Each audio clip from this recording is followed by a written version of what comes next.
खुद करती है, अपने मत से करती है। भारत सरकार कोई अगर मनमानी करती है, गलती करती है, तो लोग अब कहते हैं कि हमारे पास लोकतंत्र है, नहीं चलेगी आपकी मनमानी। महोदय, अब राजनीति देश के लिए नीति बनाने के लिए हो रही है, देश के विकास की मंशा से हो रही है। ये अपने आप में एक बहुत बड़ा राजनीतिक बदलाव।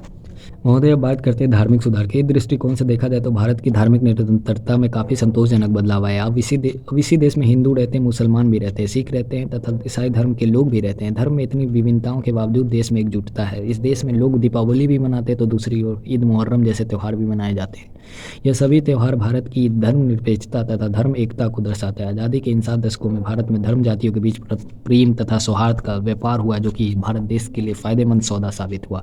महोदय, इन 70 वर्षों में समाज में भी काफ़ी सकारात्मक परिवर्तन हुए। देश की जनता ने महिलाओं के लिए भी अपनी शब्दों और आवाज़ को बुलंद किया है। सती प्रथा और महिला बाल विवाह जैसी कुप्रथा जो बेटियों के विकास में बाधा थी, उसको समाज ने सिर्फ नकारा नहीं बल्कि उसको पूरी तरह से निरस्त किया। बेटियों अब देश में वो पढ़ रही है, बढ़ रही है, खेल रही है, कूद रही है तथा वो सारे काम कर रही है जो पुरुष किया करते थे। आज देश में हम पीवी सिंधु जैसे नाम सुना करते हैं, साक्षी मलिक का नाम सुनते हैं, साइना नेहवाल जैसे नाम सुनते हैं और उन्हें हम प्यार देते हैं। क्यों? उन्होंने देश के लिए किया। लड़कियां आज पढ़ रही है। बहुत बड़ा सामाजिक बदलाव हुआ आज़ादी के 70 साल बाद। महोदय, इन सभी बदलावों के अलावा देश की डेमोग्राफिक कंडीशन में भी काफ़ी विश्वसनीय प्रगति हुई। भारत की साक्षरता दर लगभग 90% के पास है, जो कि आज़ादी के वक्त केवल 16% थी।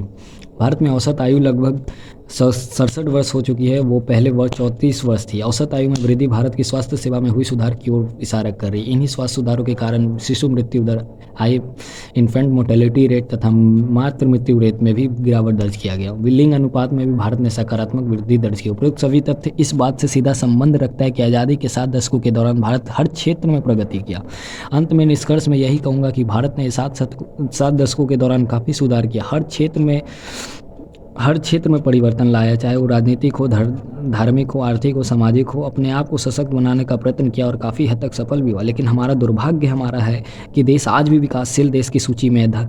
यानी अभी भी सुधार की आवश्यकता है। युवाओं को रोजगार चाहिए, गरीबों को घर, खाना, कपड़ा, होठों पर मुस्कान और चेहरों खुशी का भाव चाहिए। गरीबी को पूर्णतम मिटाना भी इस देश के लिए एक चुनौती है। महोदय, इन सभी कमियों के बावजूद भी देश के पिछले 7 दशक काफ़ी सकारात्मक रहे, देश के दृष्टिकोण से काफ़ी अच्छा भी रहा और सभी प्रयासों को नकारा भी नहीं जा सकता। अंत में एक यही कहूँगा कि हमेशा बेहतर से बेहतर की तलाश में रहे। मिल जाए नदी तो समुंदर की तलाश में रहे।